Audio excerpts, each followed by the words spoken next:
Hi, good day. My name is Fernandina Dulce S. Arellano. I am 32 years old and I live in Calapan City, Oriental Mindoro, Philippines. I am married with three children.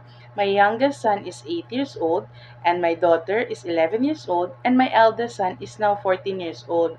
Aside from being a mother, I work also as a household helper for 4 years here in our country.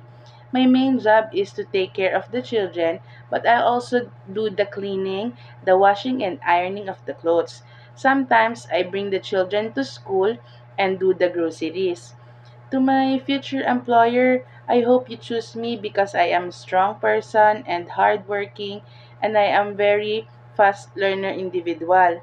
I can assure you that I will take care of your children, and I am very honest and obedient individual.